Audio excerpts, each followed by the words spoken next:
নমস্কার, আড্ডা উইথ অনুশ্রীর একটি নতুন ব্লগে আপনাদের সকলকে স্বাগত জানাই। আজকের যে ভিডিওটা আপনারা দেখছেন সেটা কিন্তু অনেক পুরনো দিনের একটা ভিডিও, মানে অনেক দিন আগে আমি এই ক্লিপগুলো নিয়ে রেখেছিলাম, কিন্তু কোনো দিনই আমার এটা আপলোড করা হয়ে ওঠেনি। তাই আজকে হঠাৎ করেই ফোন ঘাঁটতে ঘাঁটতে এই পুরনো ক্লিপটা পেলাম, তো ভাবলাম যে আমি একটু আপলোড করি। এটা কিন্তু সেপ্টেম্বর মাসের আগের বছরের ব্লগ, মানে 2024 সেপ্টেম্বরের ব্লগ। তো এইটা আমার প্রেগনেন্সির আগের সময়, তখন আমরা তপোবন সিটিতে থাকতাম, ওখানে একটা ফ্ল্যাটে ভাড়া ছিলাম। তো এটা তখনকার ভিডিও। এটা একদম সকালবেলার একটা ক্লিপ নেওয়া আছে, যখন আমি তখন কলেজে পড়াতাম। তো তার আগে আমি ভোরবেলা উঠে সকাল থেকে সারাদিন কি করতাম কলেজ যাওয়া অবধি, সেটাই দেখানো হয়েছে এই ব্লগটার মধ্যে। তো এখানে কিন্তু আপনারা দেখতে পেলেন আমি সকালবেলা ঘুম থেকে উঠে বিছানা ঝেড়ে মুখ ধুয়ে তারপর কিন্তু ফ্রেশ হয়ে নিয়েছি এবং রেডি হয়ে নিয়েছি। আচ্ছা, সকাল সকাল আমি রেডি হয়ে এত ভোরবেলা কোথায় যাচ্ছি, আমি এখানে সানস্ক্রিন মেখে একটু ফ্রেশ হয়ে নিয়ে হাঁটতে বেরোচ্ছিলাম। আর এই যে আমাদের কাজের দিদি চলে এসেছিলেন। আমি কিন্তু সকালবেলা একটু বেরোচ্ছিলাম হাঁটতে যাওয়ার জন্য। আর দেখুন আমি হেঁটে চলে এসেছি। আমি খুব বেশিক্ষণ হাঁটতাম না, আধ ঘন্টা বা কখনো কখনো 1 ঘন্টা। তো আমি হেঁটে এসে এবার একটু ফ্রেশ হয়ে নেব। ফ্রেশ হয়ে তারপরে আমি স্নানের জন্য যাব।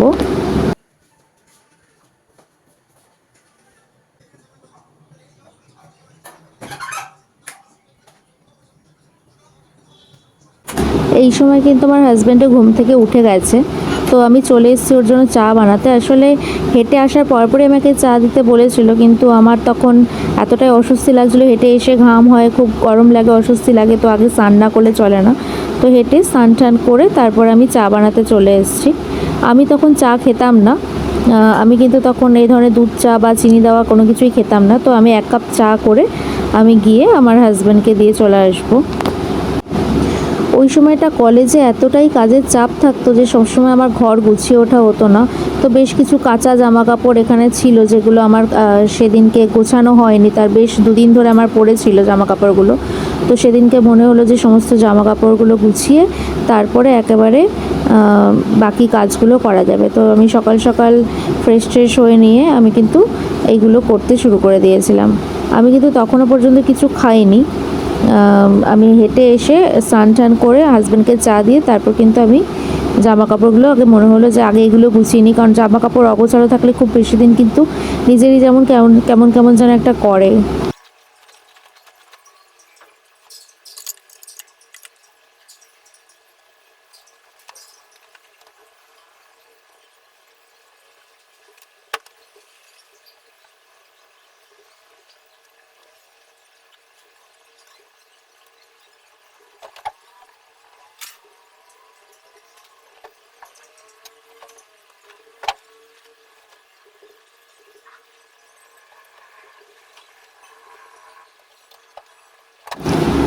জামা কাপড়গুলো গোছানো হয়ে গেছে। এবার আমি চলে এসেছিলাম আমার নিজস্ব কিছু কাজ করতে। আমি আগেই বলেছি আমি ওই সময় কলেজে পড়াতাম। তো কলেজে পড়াতে গেলে কিন্তু প্রতিদিন নিজেকেও একটু আপডেট রাখতে হয়। তো আমি এখানে বসে বসে নিজে পড়ছিলাম, সেদিনকে কি টপিকস আছে, কি লেকচার আছে দেখে নিচ্ছিলাম। এবং আমার হাজব্যান্ড সামনেই বসেছিল, তো আমি ওর সাথে একটু সারাদিনে কিছু গল্প করছিলাম। আর তার মধ্যেই দেখুন এখানে নোটস বানাচ্ছি বসে বসে। আর এই গ্রিন টি, আমি কিন্তু তখন গ্রিন টিই খেতাম। তো গ্রিন টি খেতে খেতে কাজগুলো করে নিচ্ছি।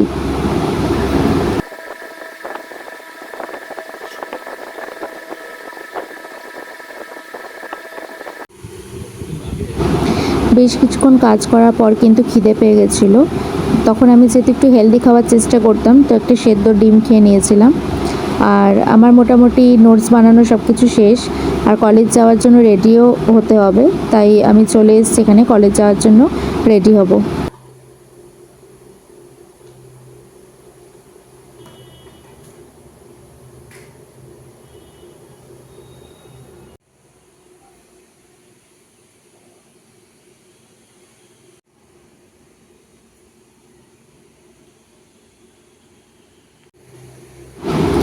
এটা আমার দুপুরের লাঞ্চ, যেটা আমি প্যাক করে নিয়েছিলাম। কলেজে আমি মোটামুটি ফলই খেতাম দুপুরটাতে।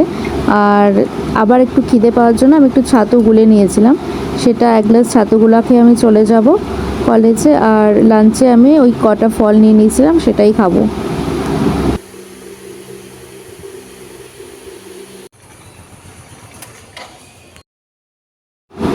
এই চকলেটটা একটা স্টুডেন্ট দিয়েছিল, ওর সেদিনকে জন্মদিন ছিল, জন্মদিন উপলক্ষে চকলেটটা দিয়েছিল।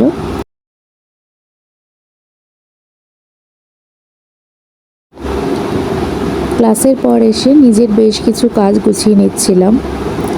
চলুন আজ এই পর্যন্তই, ভিডিওটা এখানেই শেষ করছি। এতক্ষণ দেখার জন্য অনেক ধন্যবাদ। আশা করি সবাই খুব ভালো আছে, ভালো থাকবেন।